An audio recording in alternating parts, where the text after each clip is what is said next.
Boa noite, irmãos, irmãs, paz e graça. É muito bom estar aqui, né?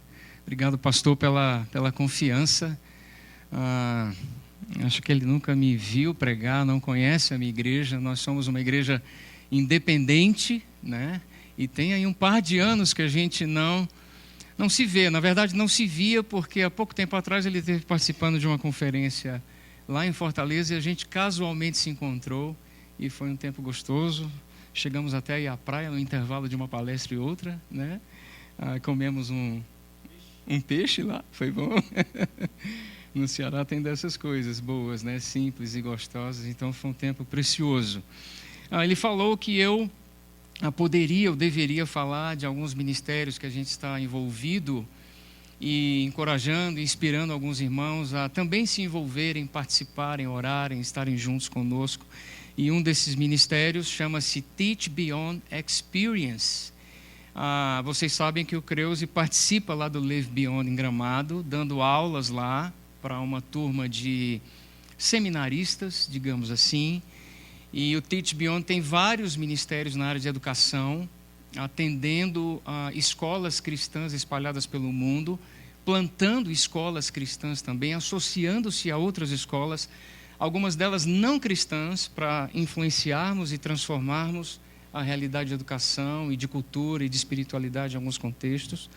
E aprove a Deus a me desafiar a começar um trabalho novo na missão, que é o Experience, que é uma experiência de curta duração, onde você tem a oportunidade de, em algum país cuja cultura seja bem diferente da nossa, e por conseguinte a língua, os hábitos e assim por diante, viver uma experiência missionária, porque nem sempre você tem o chamado missionário, e às vezes a sua vocação ainda está por ser confirmada, ou talvez, mesmo não tendo a vocação por ser confirmada, e sabendo que o seu chamamento é para cá, para o local onde você nasceu, vive e mora, mesmo assim você quer viver uma experiência fora do país e quer interagir com outros povos, culturas, etnias, nações, e quer ser ali ministrado pelo Senhor e desafiado a uma nova perspectiva de vida, de serviço e assim por diante. Então esse ministério,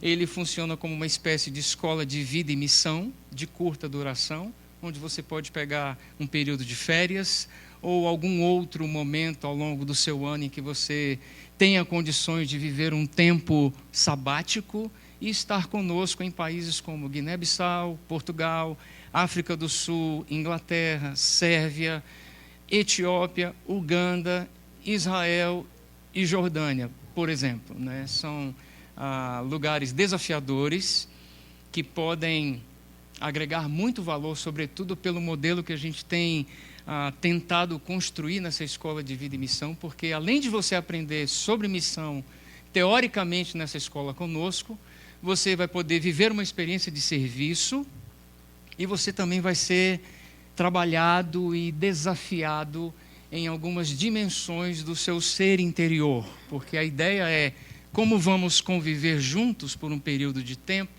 podemos conhecer aquilo que trava você em alguns aspectos da sua vida, aquilo que ainda é um elemento limitador para você. Então a ideia também é de atuarmos nessa escola com uma espécie de mentoria ou aconselhamento na vida de cada um dos nossos alunos. Normalmente nós trabalhamos com grupos pequenos, no máximo de 15 pessoas.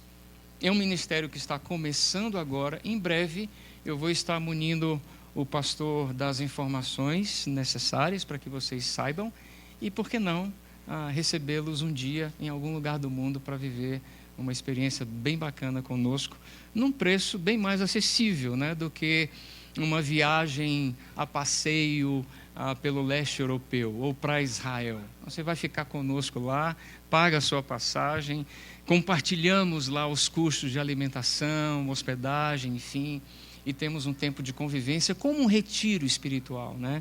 Muito precioso, rico. Eu pelo menos tenho acreditado muito nessa ideia que o Senhor tem colocado no meu coração. Quem sabe a gente se encontra um dia por lá. Bom, um pouquinho da minha família, antes da gente ministrar e ler a palavra do Senhor aqui. Já pode, se você quiser, ir abrindo a sua Bíblia em Mateus capítulo 5. casado há 27 anos, 3 filhos, homens. O mais velho tem 27, o Ítalo, do meio Samuel, 23, o mais novo Rafa, 21, já sou vovô. Do Theo, 7 meses. Fabíola não pôde estar aqui comigo, minha esposa, mas quem sabe um dia a gente volta juntos aqui, para vocês terem a oportunidade de conhecê-la, né? Plantamos a igreja de Atos há 18 anos atrás, lá em Fortaleza. Somos uma igreja muito pequena, mas uma igreja firme, né? E uma coisa que tem motivado o meu coração para muito além dos números é a fidelidade que o Senhor requer de nós. Porque Paulo diz na sua palavra, Paulo diz na sua carta, na palavra do Senhor, que uma coisa só Deus espera dos seus despenseiros: que eles sejam achados fiéis. Então o Senhor não vai cobrar de mim números, mas Ele vai cobrar de mim a perseverança naquilo para o qual Ele me chamou a fazer. Se o que Ele me chamou a fazer foi deixar as 99 ovelhinhas e cuidar daquela que se perdeu, é só quanto a isso que eu serei cobrado. Do outro lado também. Então acredito que uma das virtudes mais lindas e desafiadoras da nossa caminhada e daquilo que o Senhor quer edificar nas nossas vidas é a perseverança, até mesmo porque ela é como uma espécie de mãe das demais virtudes. Porque de que adianta eu amar por um tempo e não perseverar no amor? De que adianta eu ser verdadeiro por alguns dias ou anos, mas de repente ser pego e sucumbir diante da mentira? De que adianta eu viver e buscar uma vida de santidade e isso perdurar por algumas estações da minha vida, mas ser pego em frustrações e decepções porque não vivi até o fim aquilo que me fora dado ou proposto pelo Senhor? Por isso é que se diz que muito mais importante do que como eu escrevo ou como eu começo a escrever a minha história é como eu termino a minha história, né? Então, focado no fim, é que a gente tem caminhado e tem sido bom, e a gente tem podido colher alguns frutos, e Deus tem cuidado da gente, mesmo a gente sendo pequenininho, né? Eu brinco com os irmãos lá que antes ser uma briba saudável do que um jacaré adoecido, né? E isso eu digo porque alguns anos atrás eu vi um Globo Repórter onde alguns jacarés lá na Amazônia estavam morrendo do coração.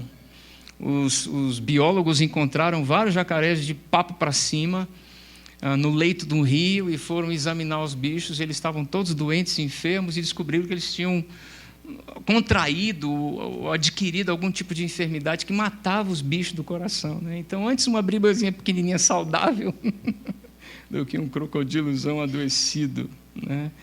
Enfim, felizes por sermos uma igreja pequena e sabemos que o Senhor tem propósito em todas as coisas. Muito bem. Todo mundo lá em Mateus capítulo 5? Nós vamos compartilhar um pouquinho com os irmãos hoje sobre as bem-aventuranças, um texto conhecido, segundo John Stott, talvez um dos mais apreciados, um dos mais doces, ternos textos do Novo Testamento, um dos mais lidos, mas um dos menos vividos, ou menos entendidos. Porque ainda que a gente faça uma correta interpretação do texto, isso não tem valor algum se nós não conseguirmos vivê-lo. A experiência da fé compartilhada pelo Espírito na nova aliança é sobretudo uma experiência de vivência, muito mais do que de conhecimento, o que não significa dizer que não devamos conhecer, mas significa dizer que se conhecemos e não vivemos, haverá de uma certa forma uma cobrança maior sobre nós.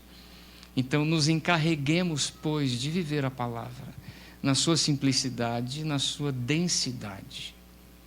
Porque a palavra de Deus, ao mesmo tempo que ela é simples, a ponto de uma criança conseguir captar a sua mensagem, ela é densa, ela é desafiadora, ela é profunda, ela é visceral, ela é verdadeira, ela é transformadora. Então, que diante dessa tão preciosa palavra, saber as bem-aventuranças, onde o Senhor Jesus abre-nos o Sermão do Monte, a gente possa não só aprender um pouco mais, talvez, teoricamente sobre o que está posto aqui, mas, sobretudo, sairmos daqui instigados, fustigados, animados, inspirados para vivermos, ainda que seja uma dessas bem-aventuranças. Até mesmo porque, vocês sabem tão bem quanto eu, a palavra bem-aventurança significa feliz, e o Senhor quer que todos sejamos felizes aos seus olhos. Não uma felicidade conforme os olhos do mundo, conforme os olhos do meu próprio coração, mas segundo o seu próprio coração. Todos nós temos o dever e o privilégio de vivermos uma vida feliz, bem-aventurado, desde que acolhamos no coração as verdades do que está posto e proposto aqui. Antes de irmos para o texto, eu queria só fazer uma pequena leitura de um livrinho que eu escrevi sobre o tema de hoje, chamado Macários, Bem-aventurado. Na introdução do livro, só para a gente pegar um pouquinho aí de um contexto preliminar e importante como pano de fundo do que vai ser compartilhado doravante.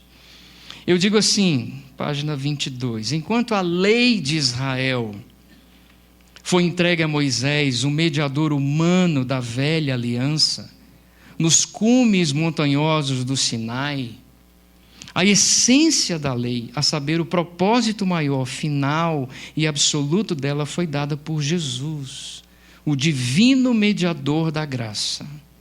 Enquanto que no primeiro caso o contexto era de um íngreme relevo de vários dias de caminhada até o seu topo e de onde poderosamente suscitaram relâmpagos, trovões e visitações aterrorizantes dos céus da parte de Deus, no segundo, o contexto era de um pequeno monte, com folhagens rasteiras como de uma pastagem, às margens do lago de Genezaré, com um cartão postal das encostas do deserto da Galileia, cravando-lhe ao fundo uma brisa suave a soprar, numa atmosfera tranquila e de convidativo acesso, sem os terrores portentosos do testamento mosaico.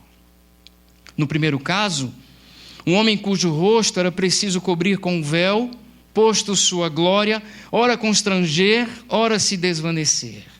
No segundo, o próprio Cordeiro de Deus, desnudo e humano, que veio para tirar o pecado do mundo, que em si mesmo revelava toda a verdade do Pai como Filho do homem, que sem véus e com a glória exposta em sua face, anunciava e fazia as aplicações necessárias ao entendimento dos propósitos da redenção humana.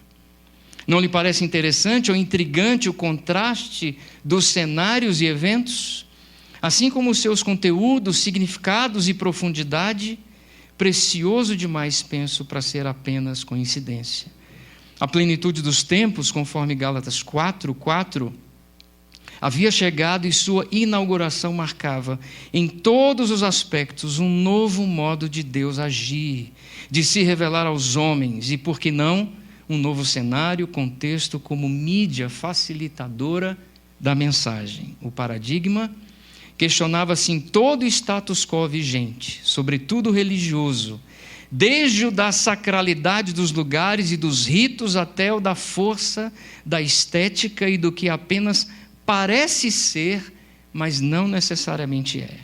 Inaugurado estava o tempo da graça, com a prerrogativa de também confrontar os corações endurecidos dos homens, aliando um doce mediador e acolhedor constrangimento compassivo ao pecador, com a firmeza daquele cujo caráter imutável é absolutamente santo, não tolerante ao pecado, diante de quem os joelhos se dobram. Só discerniria o mistério, e a ele se curvariam os homens de boa vontade, em quem o quebrantamento lhe fosse o árbitro do coração e o fator determinante de sua busca. Dito isso, feita a introdução, vamos para Mateus capítulo 5. Vendo as multidões, eu leio na NVI, Jesus subiu ao monte, o pequeno monte, nas encostas da Galileia, como acabamos de ler, e se assentou. E essa expressãozinha, se assentou, no original dá a entender que Jesus se colocou em alguma posição tal que aqueles que estavam ao seu redor como espectadores sabiam que ele ia dizer alguma coisa. E toda vida que Jesus ia dizer alguma coisa, era bom que o povo parasse para prestar atenção, porque não era a boca de um profeta, não era a boca de um sábio, não era a boca de um sacerdote segundo a ordem de Arão, era a boca de Deus. Os homens estavam aqui diante de tão somente o Verbo de Deus. E é tão maravilhoso quanto ter tido o privilégio e a oportunidade de ouvi-lo falar face a face, àquela época, quanto hoje. Porque ele é o mesmo ontem, hoje e haverá de ser sempre. E podemos escutar a sua voz e ouvir a sua fala e aquilo que ele destila dos seus lábios, ainda hoje, mesmo ele não estando entre nós. Porque ele não está entre nós. Mas o Espírito que procede do Pai, que foi enviado por ele, não só como consolador, não só como conselheiro, mas como professor, está dentro de nós.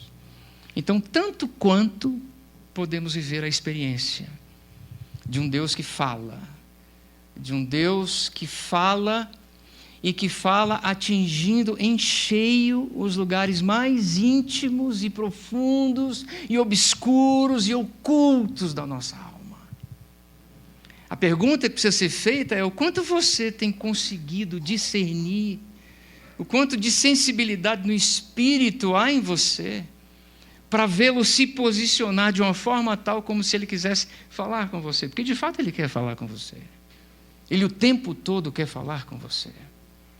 Ele o tempo todo nos busca. Ele é um Deus que busca, que parte em nossa direção. Temos ouvidos para ouvir, temos olhos para perceber, estamos atentos. Ou agimos como a multidão. Porque na sequência o texto diz: seus discípulos aproximaram-se dele. E aonde a multidão ficou? A multidão ficou onde ela gosta de ficar. A multidão fica ao derredor. A multidão mantém uma certa distância. O discípulo se aproxima. O discípulo se aquieta na presença dele. O discípulo é Maria, a multidão é Marta. Entretida e dispersa, fazendo as coisas e se preocupando com aquilo que, ainda que demande de nós algum tipo, algum nível de responsabilidade, poderia ficar para depois. É assim que deve ser. É assim que tem que ser. O discípulo se aproxima, a multidão mantém a distância. Você é um discípulo? Sim? Amém? Então, o discípulo é aquele que está sob a disciplina. O reino é chegado, ele anunciou no capítulo 4. O reino é inaugurado. O que significava dizer que o reino não estava adiante dos homens, mas diante dos homens. Era alcançável, era conectável, era possível se adentrar no reino. Só que no reino existe um rei. E o rei manda. O rei ordena. O rei rege. E o súdito faz o quê? O súdito obedece. Não como a lei. Há uma nova pegada aqui, há uma nova dinâmica aqui. A obediência aqui é posta de uma forma muito sui generis, né? Muito especial. Bem-aventurados os humildes. Seja humilde. Não é mais assim. Existe um poder nessa maneira graciosa de Deus agir e operar que atinge o coração dos homens de boa vontade a quem Ele quer bem. De modo que se isso soa para você como algo apenas romântico ou apenas belo do ponto de vista, conforme nós acabamos de falar aqui, estético, talvez você não seja o homem de boa vontade a quem Deus quer bem. Porque muita gente confunde hoje em dia o amor de Deus, a misericórdia de Deus, a graça de Deus com licenciosidade.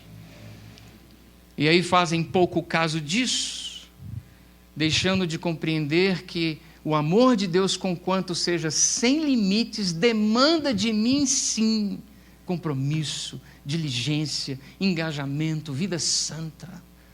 Paulo, escrevendo a Tito, vai dizer que a graça de Deus nos ensina a renunciarmos e a renegarmos as paixões e as impiedades que ainda residem e resistem dentro da gente.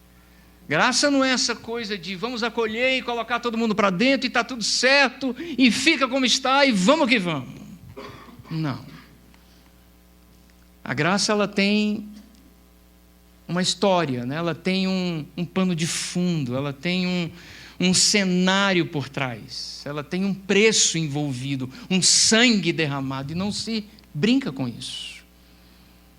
A graça, ela é de uma dimensão que a gente não consegue mensurar, tão grande e tão cheia de possibilidades. Todavia, ela demanda de mim expansão de consciência, metamorfose, né? Transformação.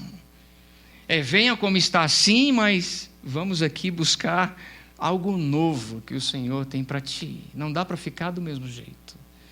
Não tem problema o quanto isso vai nos custar, o quanto tempo demoraremos para chegarmos lá, mas o oleiro se encarregará de te fazer ou te refazer de alguma forma. Porque esse é o projeto, essa é a proposta, ainda que graciosa ela seja. O fato é que os discípulos se aproximam, a multidão mantém a distância, e ele começa a ensiná-los dizendo, ensiná-los com autoridade, como eu falei agora há pouco. Se você se lembra, no final do Sermão do Monte, em Mateus capítulo 7, quando ele termina o seu discurso, as pessoas se espantam e dizem, exclamam, nossa, como ele ensina com autoridade. Nunca vimos coisa semelhante. Porque as palavras de Jesus tinham esse poder e ainda têm esse poder, precisam ter esse poder de entrar fundo na nossa vida e mudar aquilo que de mais difícil existe em nós de ser mudado. Eu não sei até que ponto você tem vivido a sua experiência cristã com relação a essas dinâmicas confrontadoras da verdade do Evangelho na sua vida. Eu, toda vida que abro a palavra de Deus para meditar, para ler, para com ela me relacionar, eu sou atingido de uma forma sempre surpreendente, às vezes mais dolorosa, às vezes menos dolorosa, até no consolo de Deus para mim, não falta confrontação, sem que eu me sinta esmagado por tal confrontação. Ainda que a palavra gere em mim tristeza, são tristezas que produzem vida e não morte, mas é sempre assim. Ou seja, a graça não é barata, em outras palavras. A graça, ela é forte, ela é poderosa, ela é doce, ela é terna, ela é como um colo de um pai, ela surpreende você e transforma você, não importa as dores e os dilemas que você traga no coração, as culpas, os medos, todavia, ao mesmo tempo em que ela faz isso, ela quer te colocar no rumo, no prumo. Afinal de contas, você foi feito imagem e semelhança de Deus, e isso se corrompeu de alguma forma em você. E isso precisa ser desfeito, essa corrupção que ofuscou aquilo para o qual você foi feito, a saber, refleti-lo de modo lúcido e límpido para o mundo de trevas lá fora. Então, há um trabalho a ser feito, e o Espírito é especialista nisso. E ele começa dizendo, bem-aventurados os pobres em espírito. Bem-aventurados os pobres em espírito, felizes os pobres em espírito. Meio contraditório isso, né? A gente luta, trabalha, busca, conquista, para poder ter um pouco de alívio e curtir um pouco mais a vida e descansar um pouco mais e ter um pouco mais de conforto. E aí vem o Senhor e fala, não, feliz você será ou seria se pobre em espírito ou de espírito, tanto faz, você fosse ou for. Eu não acho que o contexto aqui tem a ver com recursos, mas talvez tenha, como elemento secundário. Porque, infelizmente, principalmente no mundo em que nós vivemos, é impressionante como é contraprodutivo ter, do ponto de vista do desafio de viver uma vida espiritual, rendida, dependente do Senhor.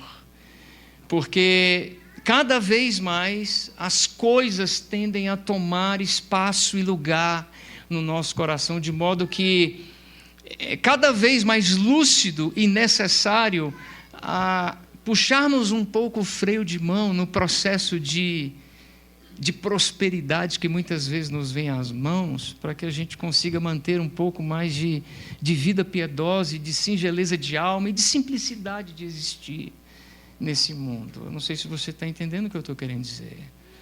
Mas não é por menos que o apóstolo Paulo, quando fala do dinheiro, e o próprio Jesus, tratando-o como uma divindade, vai dizer que ele é a raiz de todos os males. Se era lá, há 2000 anos atrás, quanto mais hoje. Quanto mais hoje. Nós vemos uma sociedade fraca, um mundo adoecido, apegado, dependente de coisas, de status, de conforto. Uma geração mimada que não sabe o que é padecer, nem andar no caminho estreito. De modo que, se a gente precisa de alguma forma se preparar para viver a vida com toda a sua crueza e dura realidade, a gente precisa de alguma forma fugir, né, de alguns mimos, para não corrermos o risco de nos viciarmos neles e nos perdermos ante a vida que nos cerca o tempo todo, quanto à demanda e necessidade de tantos que padecem, que passam dificuldades, e a gente vai se tornando cada vez mais seguro, né? Como a gente diz lá no Ceará, suvino, pão duro, acumulador, cobiçoso, pouco liberal, pouco generoso. Interessante como a gente aprende lições de generosidade com quem pouco tem, né? Com quem pouco tem. A gente faz um trabalho missionário lá no Ceará, numa comunidade a quase 300 quilômetros de Fortaleza, na Chapada do Apodi, uma comunidade muito pobre, casas de taipa, chão de terra, com 2, 3 galinhas no quintal, meninos buchudos, água de pote, marrom, difícil. 20% da comunidade vítima da doença do barbeiro, uma situação complicada, medonha. E a gente vai a essa comunidade para tentar levar um pouco de alívio, né? E a gente chega lá e esses irmãozinhos queridos nos surpreendem com uma mesa farta, porque das 2, 3 galinhas que tinham, uma, ao saberem que nós vamos visitá-lo, já foi para a panela desde cedo, no fogãozinho de lenha. E eles não sentam na mesa enquanto a gente não termina de se refastelar com aquele pirão, com aquele feijão de corda que eles acabaram de colher, e não deixam a gente ir embora sem que a gente leve meia dúzia de girimuns para casa, que eles conseguiram plantar. São como os irmãos da igreja da Macedônia, que deram do que não tinham. E a gente vai para lá se achando o mais generoso de todos os homens, né? Levando uma cesta básica para cada família, levando um punhadinho de roupas, e as nossas riquezas se transformam em nossas pobrezas, enquanto que as pobrezas deles se transformam em suas riquezas e nos confrontam. Bom, pobre de espírito aqui, ainda que não tenha a ver com isso diretamente, até mesmo porque o termo é pobre de espírito, vai também ter a ver de alguma forma com isso, mesmo que a implicação seja interior. O pobre de espírito aqui, ou em espírito, segundo o termo no original, é o mendigo de alma, que se coloca diante de Deus nessa condição ou nessa posição. Eu careço de Ti, Senhor. Eu preciso de Ti, Jesus.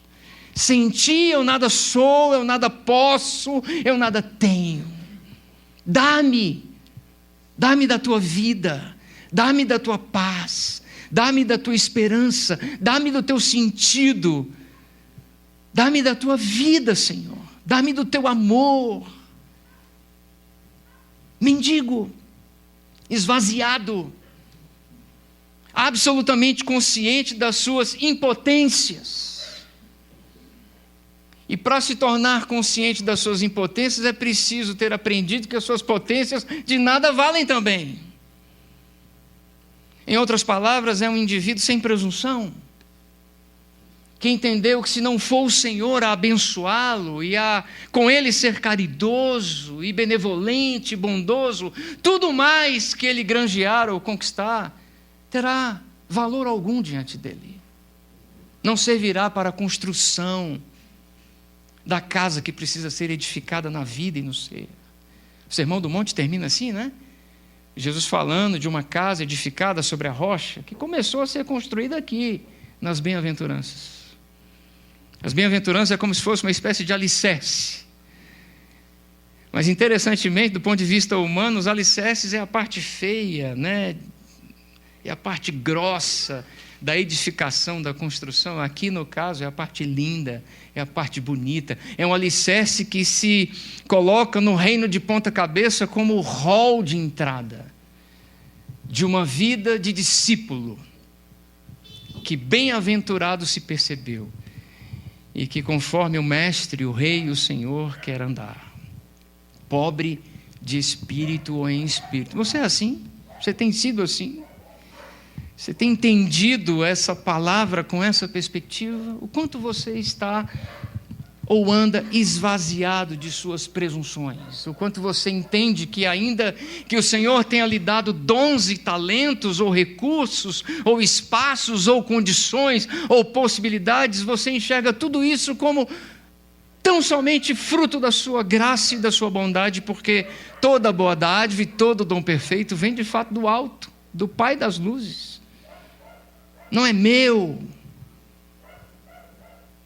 Não é porque eu cheguei lá, não é porque eu conquistei sua saúde, seu bem-estar, sua inteligência, seu berço, as oportunidades que lhe foram dadas, são todas elas presente de Deus para você. Você reconhece mesmo isso? Ou as suas expressões de gratidão são apenas da boca para fora?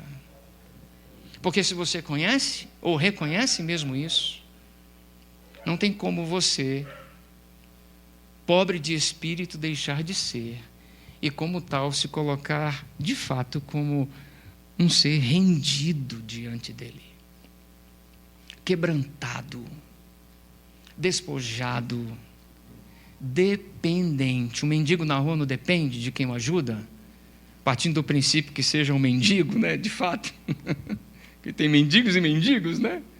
Um mendigo, ele está lá em total dependência. Se você não ajudar, porque ele não tem mais forças, ele não tem mais lucidez, ele não tem mais sanidade, ele está numa situação de absoluta necessidade. Se você não ajudar, ele padece. A minha condição de coração diante do meu Senhor deveria ser assim: Senhor, se o Senhor não me ajudar, eu vou padecer. Se não for o Senhor agindo na minha vida, eu vou padecer. Então age, eu preciso, eu quero, Senhor. Eu quero nem que sejam as migalhas que caiam da mesa. Porque a mulher cananeia era uma pobre de espírito. O centurião era um pobre de espírito. Pedro de vez em quando surtava e agia como pobre de espírito, né? Nem sempre. Mas quando Jesus faz a pesca milagrosa e Pedro se surpreende, ele fala: Senhor, afasta-te de mim, porque eu não sou digno de ti. Pobre de espírito. Bem-aventurados os pobres em espírito, pois deles é o reino dos céus. O reino dos céus. Não o reino dos homens. Não o reino do mundo. A nossa cultura nos torna detidos, né? E ela conspira de um modo tal contra nós que a gente fica aprisionado, amarrado a esse mundo. E as coisas do porvir parece que vão perdendo um pouco o seu significado, a sua significância. O seu significado nem tanto, porque a gente ainda compreende ou se interessa um pouco sobre a escatologia das coisas e tudo mais. Mas e a significância? E o entendimento de que, quanto a esse mundo, eu não passo de um peregrino e de um forasteiro. E a ideia da morte, que nos assombra, nos amedronta. Tão fixado ainda nós estamos nesse mundo. Enoque era um homem que andava com Deus, e o texto fala, e já não era mais. Eu não sei o que rolou aí entre essas duas expressões, andava com Deus e já não era mais, mas o que me vem à mente, uma mente que decide não elaborar muito as coisas, mas crer como uma criança, é que Enoque foi se apegando tanto às coisas de lá, e se desapegando tanto das coisas de cá, sem alienações, que bastou um sopro assim de Deus, um piscar de olhos, que ele foi-se, porque não era mais daqui. Em Colossenses capítulo 3, o apóstolo Paulo diz para a gente buscar as coisas de onde? Do alto. Não as que são daqui da terra. Olhem para o alto, busquem as coisas do alto, não as que são daqui da terra. Bem-aventurados os pobres em espírito, pois deles é o reino dos céus. Bem-aventurados os que choram, pois serão consolados. Esse choro aqui é o choro do luto. Mas não só o luto de quem perde alguém, mas o choro do luto daquele que sabe que a vida humana é uma vida em morte. E ele chora por causa disso. Há quanto tempo você não chora pelo mundo em desatino? Há quanto tempo você não chora porque ficamos tão acostumados a ver notícias ruins, né? O tempo todo, que a gente vai ficando frio, indiferente diante delas. Há quanto tempo você não chora pela desgraça alheia? Há quanto tempo você não chora ainda pelas tristezas que você produz no coração do Senhor? Porque a gente entristece o Senhor. A gente pode apagar o espírito e entristecê-lo. O Senhor tem bons caminhos para nós, caminhos de felicidade para nós, mas a gente busca outros tipos e qualidades de felicidade. Bem-aventurados os que choram, porque permitiram-se ter no coração o patos divino, a empatia. Os profetas do Antigo Testamento, eles eram tomados por isso, como que possuídos por uma coisa que eu não sei dizer exatamente o que era, mas que fazia com que eles sentissem a dor de Deus diante do povo. Muitos deles eram chamados a viverem as experiências existenciais da tristeza divina. Oséias, por exemplo, passou por isso. Viveu na pele a traição que era do próprio Deus. Encarnou de modo parabólico a mesma experiência. Isso nos falta, e não deveria nos faltar. Porque o espírito da profecia está em todos nós. Nós somos uma comunidade de sacerdotes e de profetas, para sentirem o que Deus sente. Mas o que Deus sente na maioria das igrejas é só euforia, é só alegria, é só prosperidade, é só isso, é só, né? É só para cima, vamos que vamos. E eu entendo que há triunfo sim no reino. O evangelho é um evangelho de triunfo, mas não nessas perspectivas apenas. Talvez até de modo muito mais profundo, amplo e verdadeiro, numa outra direção. E me preocupa às vezes a ver e perceber a insensibilidade da igreja e dos meus irmãos e do povo de Deus, o povo de Deus de verdade, né? Quando não choram mais pela dor do mundo, pela dor de uma natureza que geme, ansiando a nossa redenção, para conseguir encontrar um pouco mais de ar para respirar. Como é que você acha que Deus vê a terra lá de cima? Nós temos 50 pessoas no planeta Terra que detêm 40% da nossa riqueza. 50 pessoas. Nós temos 1,5 bilhão de pessoas sofrendo no mundo de depressão, síndrome do pânico, ansiedade. E muitos deles tentando suicídio. Estamos aí findando o Setembro Amarelo.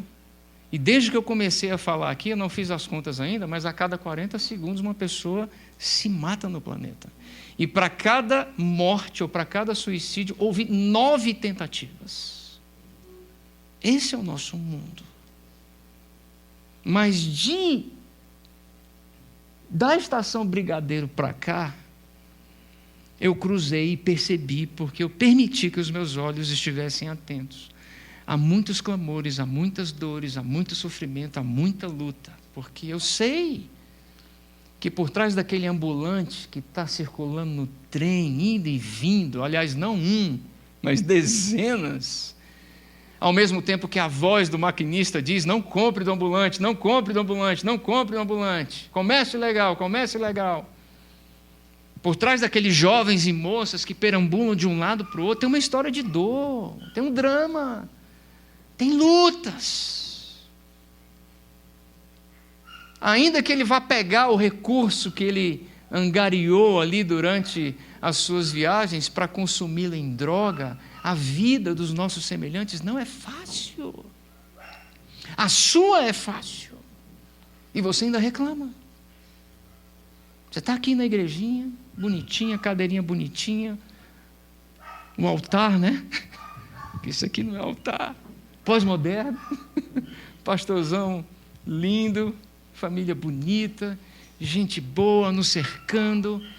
Talvez você não tenha vindo de carro, não tenha carro, enfim, mas a sua vida é razoável. Você vai voltar para casa hoje e tem onde reclinar a sua cabeça. Vai comer, ainda que seja um pão com café hoje à noite. Mas tem milhares à nossa volta que não tem isso. E a gente não chora mais por isso. A gente não chora. Muito problema para eu lidar. Minha vida, nem ela basta. Mano, você aceitou Jesus, entrou o mundo inteiro com você. Ou dentro de você juntamente com ele. Porque ele veio, entrou em você e trouxe a reca todinha. Porque é o mundo que ele quer salvar. Não é só você não. E você precisa aprender a ser sensível o suficiente para fazer da sua vida e da sua caminhada com o Senhor uma experiência de adoração também nesse nível, nessa dimensão. De alguém que chora, padece, se constrange, se inquieta, se deixa inquietar, se pergunta continuamente: o que é que eu tenho feito? O que é que eu vou fazer? Como é que eu posso mudar essa realidade? Você pode mudar essa realidade. Você pode. Porque ainda que seja uma estrelinha com aquela historinha, né? O cara andando na praia, aí a praia deserta, ele caminhando na praia, e milhares de estrelinhas do mar assim na areia. Imagina aí a cena, né? Aí lá, ele vê lá longe, assim ao largo, uma silhueta de alguém indo e voltando, indo e voltando. Ele vai se aproximando, vai andando e tal, e ele percebe que aquele cidadão pegava uma estrelinha do mar, ia correndo até a beira do mar e jogava ela de volta no mar. Aí depois ele voltava e fazia isso sucessivamente, mas havia milhares delas na praia. E ele foi ficando inquieto com a cena, a ponto de ele não se conter quando se aproximou do cidadão, chamou ele e perguntou assim: mas o que você está fazendo? Aí ele: eu estou jogando a estrelinha de volta no mar. Mas você acha que você vai resolver o problema? Olha a quantidade de estrelas no mar que tem. Ele virou para ele e falou: para essa aqui eu vou resolver o problema. E rebolou ela de volta no mar. Né? Rebolar aqui é assim, né? Rebolar lá é... Rebolou ela de volta no mar. Eu não sei o quanto você tem chorado, mas chore. Chore e haverá consolo. Chore porque a noiva está desfigurada de uma certa forma. Chore pelos pecados dos nossos irmãos. Chore pelo evangelho misturado, adoecido e apodrecido que tem sido semeado. Chore porque existem milhares que nunca sequer ouviram falar do amor de Jesus. Chore pelos nordestinos, chore pelos africanos. Eu tive na Etiópia por um tempo e a pobreza no sertão é muito dramática e drástica, mas não se compara. Não se compara. Em um quarteirão você tropeça em 80 crianças. Magras, famintas, que não têm uma refeição por dia. Chore. O evangelho é bonito, é maravilhoso, gera e desperta alegria no nosso coração. Jesus fala sobre ser feliz, mas é preciso a gente ser sensível. É preciso a gente entender essa dimensão daquilo que de tão precioso nos foi dado. Nos foi dado não para que não sofrêssemos, nos foi dado também para que sofrêssemos, de uma certa forma como ele sofreu. Não para substituir o seu sofrimento. Paulo fala sobre isso. Eu quero completar o que resta das aflições de Cristo em mim. O que Jesus fez não foi suficiente, de modo algum, absolutamente suficiente. Ele disse, está consumado, ponto final. Todavia, é um privilégio para mim tomar a minha cruz para seguir a Jesus. Tomar a minha cruz para aquele ente, ser, família, pessoa, indivíduo, ser humano com quem eu cruzo, vejo, me deparo o tempo todo na minha vida, na minha história.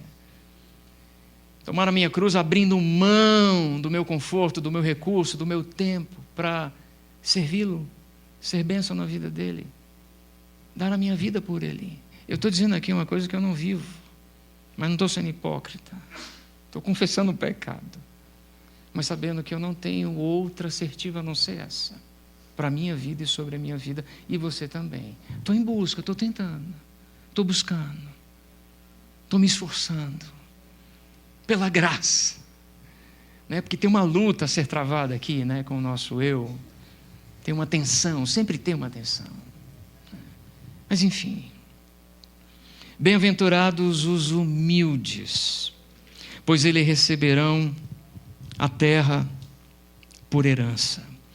Eu acho, pastor, que nós não vamos ter tempo de falar todas elas, mas aí fica pelo menos a dica e a inspiração para você continuar estudando com mais profundidade as bem-aventuranças, porque mais do que um texto bonitinho e cute, né?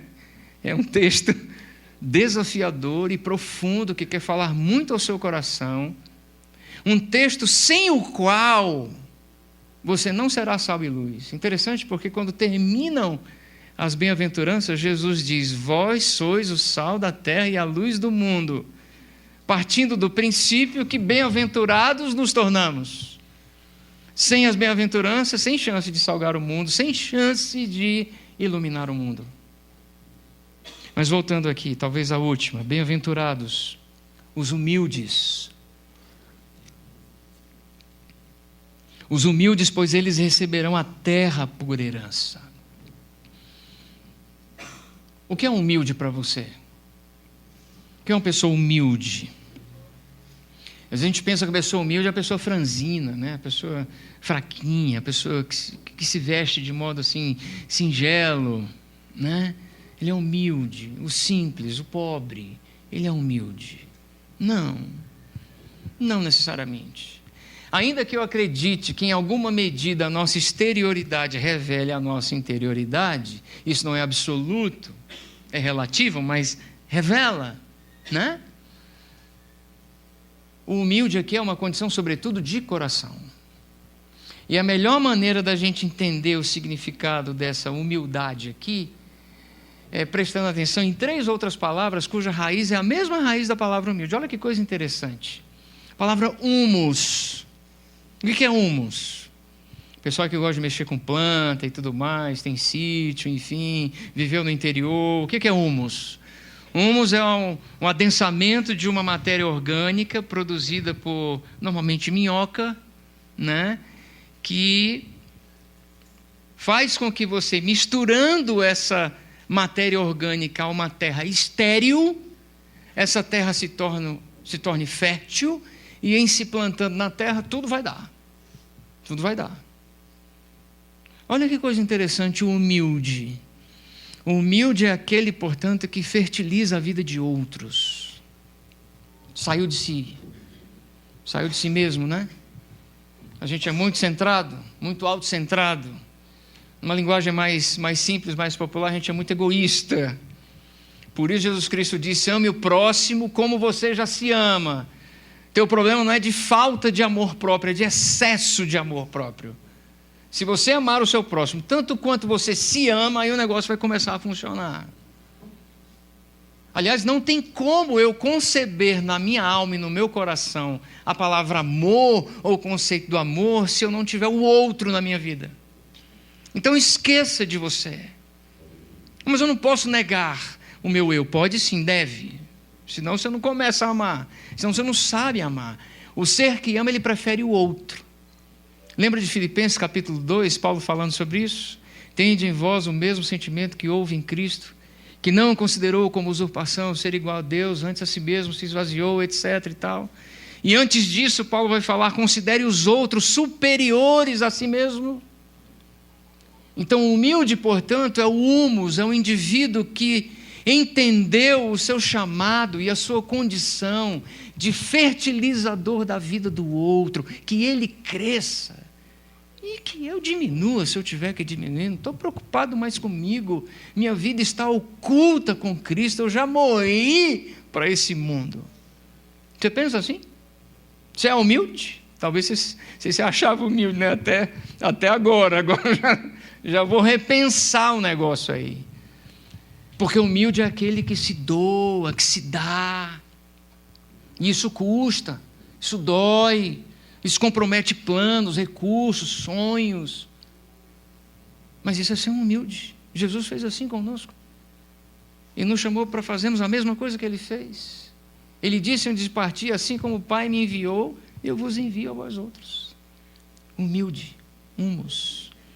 A outra palavrinha de mesma raiz é a palavra humano. Humano. O que significa dizer que talvez nós não sejamos tão humanos quanto deveríamos ser. E o mundo consegue perceber isso de alguma forma. Em alguns momentos até mais do que nós crentes. Mas nós deveríamos perceber isso muito melhor do que o mundo percebe. Porque há muito pouca, às vezes, humanidade nas nossas vidas. Por isso o pessoal fala: nossa, fulaninha é desumano, é tão desumano. E às vezes a gente está na mesma qualidade, na mesma condição de coração, perdendo a nossa ser-humanidade, que nos foi dada por Jesus. Porque só em Jesus a gente se reencontra com o verdadeiro humano. A gente não tem Jesus nas nossas vidas? Não tem? Pelo menos a gente diz que tem, né? Se a gente tem Jesus nas nossas vidas, a gente tem a humanidade verdadeira em nós, que estava perdida sem Ele.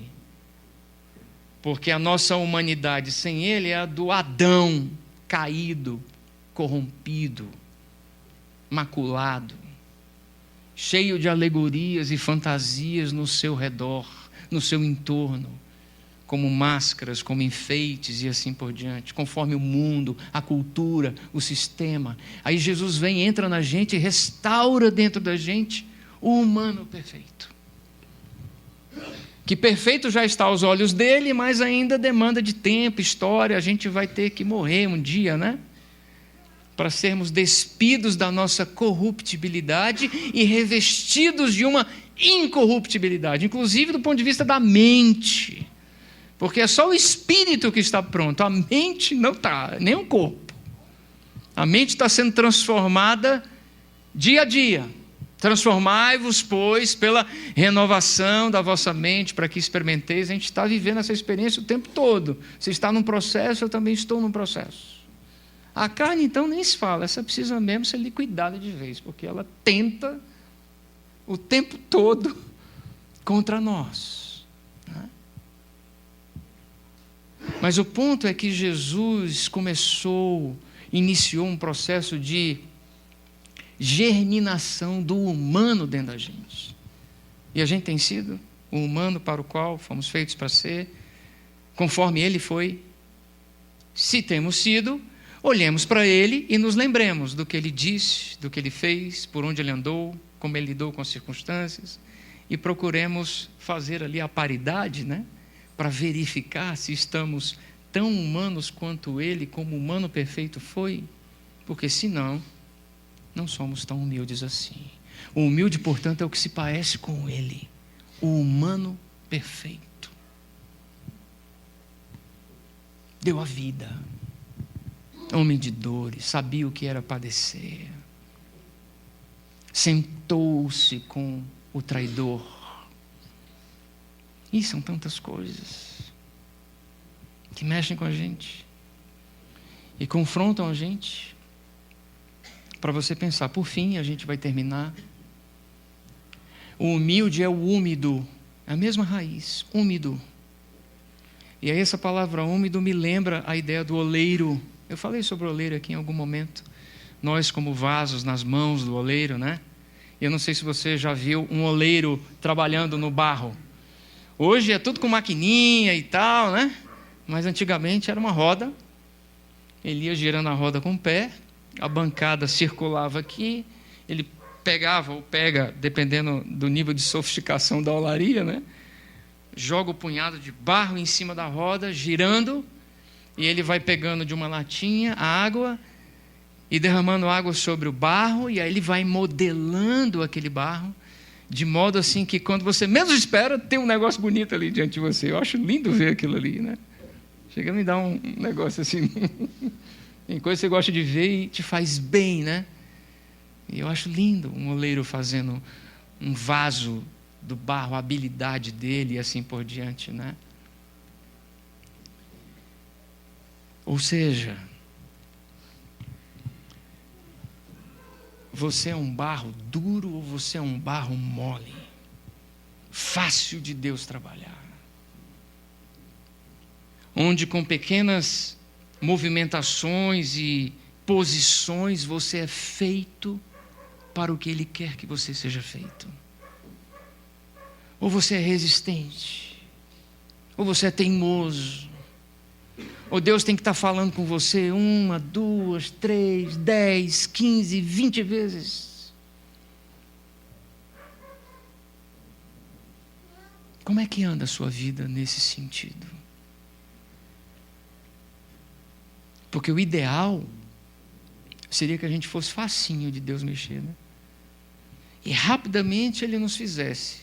Não importa o nosso tamanho. Porque o que importa é o que vai dentro do vaso, né? Não é a qualidade da matéria em si.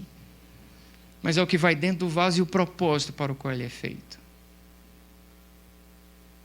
Quanto você é mole, amolecido, fácil, moldável nas mãos de Deus.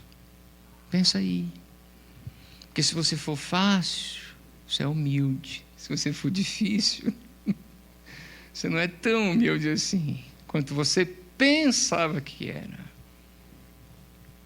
Bem-aventurados os humildes, receberão a terra por herança. E por aí vai. As bem-aventuranças seguem. E eu não quero ser cansativo para os irmãos. Fica aí uma palavra de inspiração e encorajamento para você. Voltar para o texto e meditar no texto. Me desculpe, pastor, se eu vou falar uma bobagem aqui, né, dentro da praxis aqui da igreja, mas mais importante do que você completar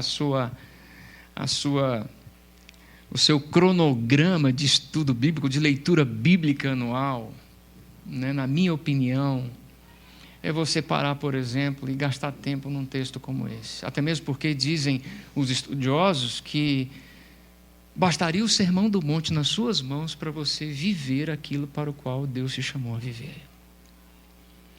Desprezamos tudo mais de modo algum, mas é porque a síntese do Evangelho do Reino, ela está tão bem posta e colocada aqui por aquele que era a própria revelação feito gente, que valeria a pena você ler e reler e reler e reler e reler, não apenas para memorizar o texto, mas para mergulhar fundo no texto, porque estamos diante aqui de tesouros preciosos e inestimáveis para a nossa vida prática, que é o que o mundo precisa ver em nós. Aliás, uma coisa que o mundo está cansado de ouvir é discurso. Agora, quando o mundo começar a ver uma vida prática, uma vida onde ele veja você vivendo e perceba que tem algo diferente em você, e quando você tiver a oportunidade de dizer o que é esse algo diferente em você, é Jesus Cristo em você, aí sim, talvez o nosso evangelismo se torne muito mais impactante e capaz de produzir frutos dignos de arrependimento. Pense nisso, guarde isso no seu coração, avance nessa leitura e deixe o Senhor completar a obra na sua vida, porque é isso que Ele quer, em nome de Jesus. Amém? Feche seus olhos, vamos ter uma palavra de oração. E vamos pedir que o Senhor tenha misericórdia de nós. Tenha misericórdia de nós. Ao mesmo tempo, vamos agradecer a Ele porque o caminho já está posto.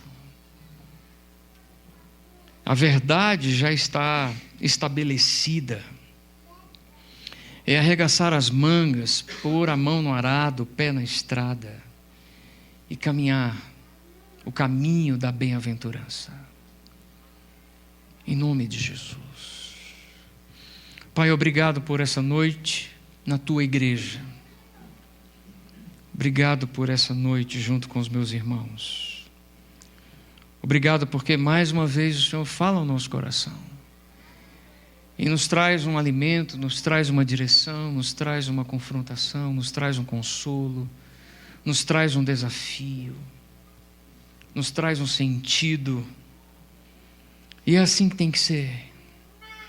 Que o teu Espírito Santo tenha vez, tenha voz e tenha vontade em todos aqui essa noite. Para que a gente saia daqui hoje não só dispostos, mas disponíveis ao mover do teu Espírito nessa direção do que nos foi trazido como mensagem do teu trono essa noite, Senhor, em nome de Jesus.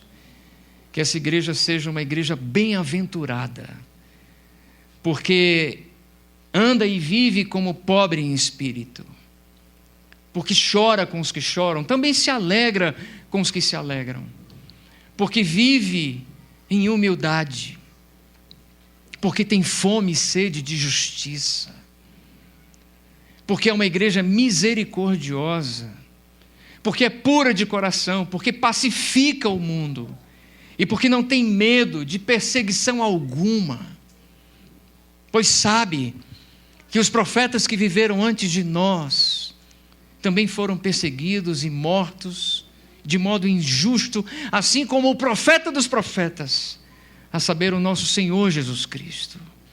Que em bem-aventurança a gente ande nessa perspectiva e descubra a alegria, o privilégio, o gozo, a glória que é não somente crer no Senhor, mas padecer pelo Senhor. Que viver piedosamente nesse mundo implica em passar, sim, dificuldades. No mundo teríamos aflições, mas há um ânimo que recobre tudo isso e que faz com que o mundo enlouqueça diante das certezas que trazemos na alma, mesmo quando tudo nos falta, ou tudo parece nos faltar, porque na verdade, nada nos falta. Nós já estamos assentados contigo nas regiões celestiais, diz o apóstolo Paulo em Efésios no capítulo 1.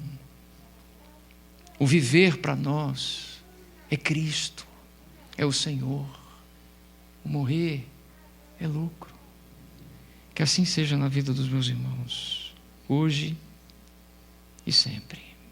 Em nome de Jesus. Amém. Muito obrigado, irmãos, pela paciência, pela atenção, pelo carinho.